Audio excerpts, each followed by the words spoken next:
আমার নাম রামকৃষ্ণ, আমি ফিজিওথেরাপি ছাত্র। আমার প্রশ্ন হলো, আল্লাহর আদম হাওয়াকে সৃষ্টি করার কি প্রয়োজন ছিল, অথবা এই বিশ্ব জগৎ এগুলো সৃষ্টি করে কি উপকার পাবেন? আমার দ্বিতীয় প্রশ্ন হলো, সবকিছুই কেউ সৃষ্টি করেছে, তাহলে ঈশ্বর তাকেও অবশ্যই কেউ সৃষ্টি করেছে। আল্লাহ শব্দটার অর্থ কি? ভাই 3টা প্রশ্ন করেছেন। প্রথম প্রশ্নটা, আল্লাহ কেন আদম হাওয়াকে সৃষ্টি করলেন, এই সৃষ্টি করার কারণটা কি, বিশ্বজগৎ সৃষ্টির কারণ কি? আল্লাহ সৃষ্টি করেছেন আদম আর হাওয়াকে, তারা দুজনে শান্তিতে থাকুন, যাতে করে মানুষ যাতে আসতে পারে। তারা আমাদের সবার পূর্বপুরুষ। পবিত্র কোরআনে সূরা হুজুরাতের 13 নম্বর আয়াতে উল্লেখ করা হয়েছে, ইয়া আইয়ুহান নাসু ইন্না খালাকনাকুম মিন যাকরিন ওয়া উনসা ওয়া জাআলনাকুম শুউবান ওয়া কাবাইলা লিতাআরাফু ইন্না আক্রামাকুম ইনদাল্লাহি আতকাকুম ইন্নাল্লাহা আলিমুন খাবীর।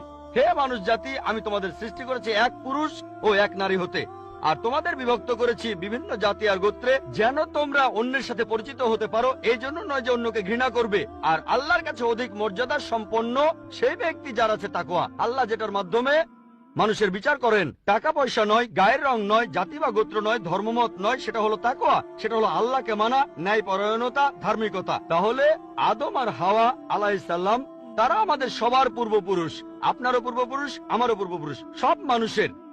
সেজন্য আপনাকে ভাই বলে ডেকেছি। ভাই, সব মানুষ ভাই ভাই।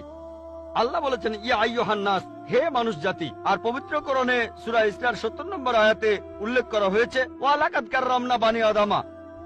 আল্লাহ তাআলা মর্যাদা দিয়েছেন সব আদম সন্তানকেই।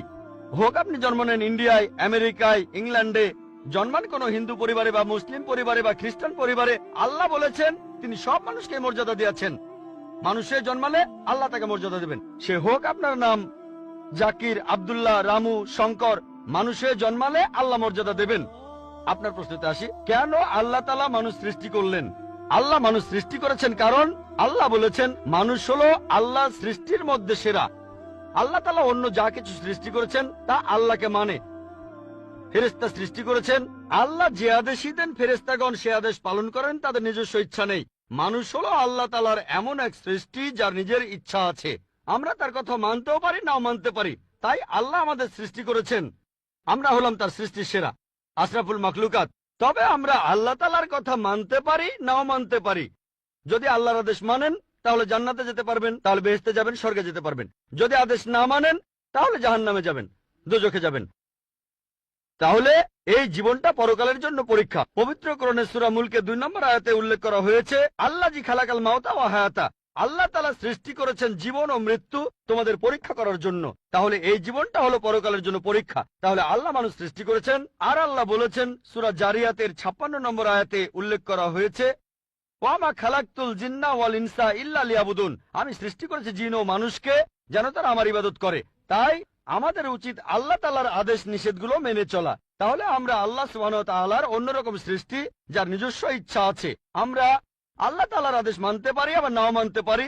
অন্যান্য সকল সৃষ্টি যেমন তারা, গাছ, পাহাড়, পবিত্র কোরআন বলছে তারা আল্লাহ তাআলাকে সেজদা করে, তার সামনে নতজানু হয়, আল্লাহকে মানে। আমাদের স্বাধীন ইচ্ছা আছে, আল্লাহ আমাদের এই স্বাধীন ইচ্ছা দিয়েছেন। এই স্বাধীন ইচ্ছা নিয়ে যদি আল্লাহকে মানেন আপনি তাহলে ফেরেশতাদের উপরে চলে যাবেন। আর যদি আল্লাহ তাআলাকে না মানেন তখন হবেন শয়তানের সহযোগী। আল্লাহ আমাদের সৃষ্টি করেছেন পরকালের পরীক্ষার জন্য। আপনার দ্বিতীয় প্রশ্নে আসি, সবকিছুর একটা স্রষ্টা আছে, আল্লাহকে বানিয়েছে কে? যদি কেউ বলে সবকিছুরই একটা স্রষ্টা আছে, কথাটা ঠিক নয়। সব সৃষ্ট জিনিসের স্রষ্টা আছে। আল্লাহ তাআলার সংজ্ঞা হচ্ছে তাকে কেউ সৃষ্টি করেনি। যখনই বলবেন কে আল্লাহকে বানিয়েছে, সে আল্লাহ নয়। আল্লাহ তাআলার সংজ্ঞা হচ্ছে তিনি সৃষ্টি হননি।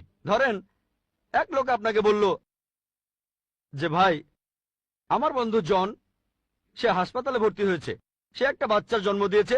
বলতে পারবেন এই বাচ্চাটা ছেলে না মেয়ে? বলতে পারবেন? চেষ্টা করেন, দেখেন। পারবেন না কেন? ছেলে না মেয়ে? হ্যাঁ না।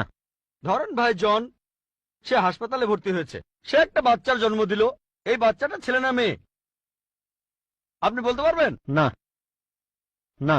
50% চান্স ছেলে না মেয়ে। লোকজন সবাই হাসছে কেন? বলতে পারবেন? পারবেন না কেন? যে উত্তরই বলেন সেটা কি ঠিক হবে? চেষ্টা করে দেখেন, যে বাচ্চাটা জন্মালো সে কি ছেলে না মেয়ে?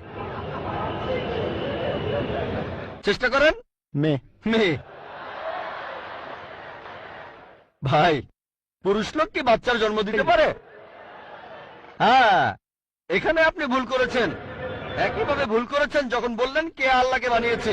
পুরুষ লোক কোনো বাচ্চার জন্ম দিতে পারে না, তাহলে তো মেয়ে বা ছেলে হওয়ার প্রশ্নই আসে না। এখন কি আপনি বুঝতে পেরেছেন? হ্যাঁ, বুঝতে পেরেছেন, এই তো ভালো। পুরুষ লোক কোনো বাচ্চার জন্ম দিতে পারে না, তাহলে তো ছেলে বা মেয়ে হওয়ার কোনো প্রশ্নই আসে না। যখন প্রশ্ন করলেন কে আল্লাহকে সৃষ্টি করেছে, আল্লাহর সংজ্ঞা হচ্ছে, ঈশ্বরের সংজ্ঞা হচ্ছে তিনি সৃষ্টি হননি। যখনই বলবেন কে আল্লাহকে বানিয়েছে, সে আল্লাহ নয়। ওয়ালাম ইয়াকুল্লাহু কুফুয়ান আহাদ, তার সমতুল্য কেউ নেই। এবারে আপনার শেষ প্রশ্নটাতে আসে, আল্লাহকে। আল্লাহকে সবচেয়ে সেরা সংজ্ঞাটা আছে পবিত্র কোরআনে সূরা ইখলাসে 1 নম্বর থেকে 4 নম্বর আয়াতে উল্লেখ করা হয়েছে। এখানে বলা হয়েছে যে কুল হুয়াল্লাহু আহাদ, বলো তিনি আল্লাহ এক, অদ্বিতীয়। আল্লাহুস সামাদ, তিনি অবিনশ্বর, চিরস্থায়ী। লাম ইয়ালিদ ওয়া লাম ইউলাদ, তিনি জন্ম নেননি, কাউকে জন্ম দেননি। ওয়া লাম ইয়াকুল্লাহু কুফুয়ান আহাদ, তার সমতুল্য কেউ নেই। এই হলো 4 লাইনের সংজ্ঞা আল্লাহ সুবহানাহু ওয়া তাআলার। যদি কোনো মানুষ, যদি কেউ বলে যে অমুক লোকটা আল্লাহ, সেই লোক যদি এই 4টা শর্ত পূরণ করতে পারে, আমাদের মুসলিমদের কোনো আপত্তি থাকবে না সেই লোককে আল্লাহ বলে মেনে নিতে। 4 লাইনের সংজ্ঞা, এটাই হলো ধর্মের লিটমাস টেস্ট।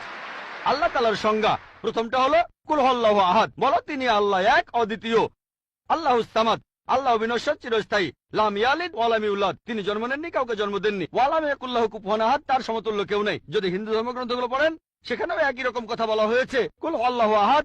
এটা পাবেন আপনাদের ছান্দোগ্য উপনিষদে 6 নম্বর অধ্যায় 2য় অনুচ্ছেদের 1ম পরিচ্ছেদে। এক কামে বিদিতাম, ঈশ্বর মাত্র একজন, দ্বিতীয় কেউ নেই। দ্বিতীয় টেস্ট আল্লাহুস সামাদ, আল্লাহ বিনশ্বর, চিরস্থায়ী। ভগবত গীতা 10 অধ্যায়ে 3 অনুচ্ছেদ বলছে, আমাকে বলা হয় এই বিশ্ব জগতের প্রভু, আমি জন্ম নেইনি, কোনো শুরু নেই। তৃতীয় টেস্ট লাম ইয়ালিদ ওয়া লাম ইউলাদ, তিনি জন্ম নেননি, কাউকে জন্ম দেননি। আর শ্বেতাক্ষেত্র উপনিষদে আছে 6 নম্বর অধ্যায়ের 9 অনুচ্ছেদে, নাচাই সাকাসিদ জানিতা নাচা দীপা, ঈশ্বরের কোনো প্রভু নেই, তার কোনো বাবা মা নেই। মহান ঈশ্বরের কোনো বাবা নেই, তার কোনো মা নেই। তারপর ওয়ালাম ইয়াকুল্লাহু কুফুয়ান আহাদ, তার সমতুল্য কেউ নেই। আর শ্বেতাক্ষেত্র উপনিষদে বলা হয়েছে 4 নম্বর অধ্যায়ের 19 অনুচ্ছেদে আছে। এছাড়াও যজুর্বেদ 32 অধ্যায়ের 3 অনুচ্ছেদে বলা হয়েছে, নাতাস্তি প্রতিমা আস্তি, মহান ঈশ্বরের কোনো প্রতিমা নেই, কোনো মূর্তি নেই, কোনো ছবি নেই, কোনো ফটোগ্রাফ নেই, কোনো ভাস্কর্য নেই। এটা কে বলেছে? যজুর্বেদ 32 অধ্যায় 3য় অনুচ্ছেদ বলেছে একই কথা, ওয়ালাম ইয়াকুল্লাহু কুফুয়ান আহাদ। যদি কেউ বলে যে অমুক লোকটা হচ্ছে আল্লাহ, যদি সেই লোকে 4টা শর্ত পূরণ করে, আমরা মুসলিমরা কোন রকম আপত্তি ছাড়াই সেই লোককে আল্লাহ বলে মেনে নেব। যেমন ধরেন, কিছু লোক বলে ভগবান রজনীশ হলেন মহান ঈশ্বর। একবার প্রশ্নোত্তর পর্বে এক হিন্দু আমাকে বলেছিলেন, আমরা ভগবান রজনীশকে ঈশ্বর বলে মানি না। আমি কখনোই বলিনি হিন্দুরা ভগবান রজনীশকে ঈশ্বর বলে মানে। আমি বলেছি কিছু লোক তাকে ঈশ্বর বলে মানে। আসুন দেখি রজনীশকে আমরা টেস্ট করি। প্রথম টেস্ট হলো কুল হুয়াল্লাহু আহাদ, বলো তিনি আল্লাহ এক, অদ্বিতীয়। রজনীশ কি এক, অদ্বিতীয়? সেই কি একমাত্র লোক যে নিজেকে ঈশ্বর দাবি করেছে? এরকম অনেক মানুষই ছিল, আর এই দেশে হাজার হাজার লোক নিজেকে ঈশ্বর দাবি করেছে। রজনীশ একমাত্র নয়। তবে রজনীশ ভক্তরা বলে না না, উনি একটু আলাদা। এবারে পরের টেস্টে দেখি। আল্লাহুস সামাদ, আল্লাহ অবিনশ্বর, চিরস্থায়ী। রজনীশ কি অবিনশ্বর, চিরস্থায়ী? আমরা তার জীবনী থেকে জানি, তার আত্মজীবনী থেকে। রজনীশ ভুগছিলেন অ্যাজমা, ডায়াবেটিস আর পিঠের ব্যথায়। চিন্তা করেন, মহান ঈশ্বরের হয়েছে অ্যাজমা, ডায়াবেটিস, পিঠের ব্যথা। তৃতীয় টেস্ট লাম ইয়ালিদ ওয়া লাম ইউলাদ, তিনি জন্ম নেননি, কাউকে জন্ম দেননি।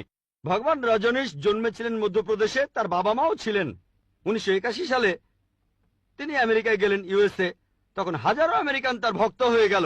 তারপর আমেরিকার অরিগন প্রদেশে তিনি বানালেন একটা সেন্টার, আর তার নাম দিলেন রজনীশপুরম, তার গ্রাম। পরবর্তীতে আমেরিকান সরকার তাকে অ্যারেস্ট করে কারাবন্দী করে রাখলো। রজনীশ বলতো যে আমেরিকান সরকার তাকে স্লো পয়জনিং করেছে। চিন্তা করেন, মহান ঈশ্বরকে স্লো পয়জনিং করা হয়েছে। 1985 সালে আমেরিকান সরকার তাকে বের করে দিলে সে ইন্ডিয়ায় চলে আসে। তারপর এখানে পুনায় সে আরেকটা সেন্টার খুললো, আর তার নাম দেওয়া হলো ওশো কমিউন। যদি রজনীশের সমাধির কাছে কখনো যান, তার সমাধির উপরে লেখা আছে ভগবান রজনীশ ওশো। কখনো জন্মাননি, কখনো মরেননি, তবে পৃথিবীতে ভ্রমণ করেছেন 1931 সালের 11 ডিসেম্বর থেকে 1990 সালের 31শে জানুয়ারি পর্যন্ত। কখনো জন্মাননি, কখনো মরেননি, তবে পৃথিবীতে ভ্রমণ করেছেন 1931 সালের 11 ডিসেম্বর থেকে 1990 সালের 31শে জানুয়ারি পর্যন্ত। তার সমাধিতে এটা লিখতে ভুলে গেছে যে পৃথিবীর 21টা দেশ তাকে ভিসা দেয়নি। মহান ঈশ্বর আসলেন এই পৃথিবী ঘোরার জন্য, বিভিন্ন দেশে যাওয়ার জন্য তার নাকি ভিসাও লাগে। তখন গ্রিসের আর্কবিশপ বলেছিলেন, যদি রজনীশকে এই দেশ থেকে তাড়িয়ে না দেওয়া হয়, আগে তার ঘর পোড়াবো, তারপর ভক্তদের ঘর পোড়াবো। শেষ টেস্ট ওয়ালাম ইয়াকুল্লাহু কুফুয়ান আহাদ। পরীক্ষাটা এতই কঠিন যে একমাত্র আল্লাহ ছাড়া কেউই পাশ করবে না। যখনই আল্লাহর সাথে কারো তুলনা করবেন, সে আল্লাহ নয়। ওয়ালাম ইয়াকুল্লাহু কুফুয়ান আহাদ। এখন ভগবান রজনীশ অন্য অনেক মানুষের মতো মুখে দাড়ি ছিল, একটা নাক, দুটো চোখ, দুটো কান, দুটো হাত। যখন আল্লাহর সাথে পৃথিবীর কোনো কিছুর তুলনা করবেন, সে আল্লাহ নয়। ওয়ালাম ইয়াকুল্লাহু কুফুয়ান আহাদ। যদি কেউ বলে যে আল্লাহ তাআলা 1000 গুণ বেশি শক্তিশালী, আপনারা কি শোয়ার্জনেগারের নাম শুনেছেন? এই লোকের নাম কখনো শুনেছেন? কখনো শুনেছেন তার নাম? এই লোক একটা সময় ছিল মিস্টার ওয়ার্ল্ড, মিস্টার ইউনিভার্স, পৃথিবীর সবচেয়ে শক্তিশালী লোক, বিশ্বজগতের সবচেয়ে শক্তিশালী লোক। যখনই আল্লাহকে তুলনা করবেন কোনো কিছুর সাথে, হোক সেটা আর্নল্ড শোয়ার্জনেগার, হোক সেটা দারা সিং, হোক সেটা কিং কং, হোক সেটা 1000 গুণ বা লক্ষ গুণ, যখনই আল্লাহর সাথে পৃথিবীর কোনো কিছুর তুলনা করবেন, সে আল্লাহ নয়। ওয়ালাম ইয়াকুল্লাহু কুফুয়ান আহাদ। তার সমতুল্য কেউ নাই। তাহলে এই হলো 4 লাইনের সংজ্ঞা আল্লাহ সুবহানাহু ওয়া তাআলার পবিত্র কোরআনে আছে। আপনি যে ঈশ্বরের পূজা করছেন, ভাই, সেই ঈশ্বরকে সূরা ইখলাস দিয়ে টেস্ট করুন। যদি তিনি পাশ করেন, তাহলে সত্যিকারের ঈশ্বর, তা না হলে নকল ঈশ্বর।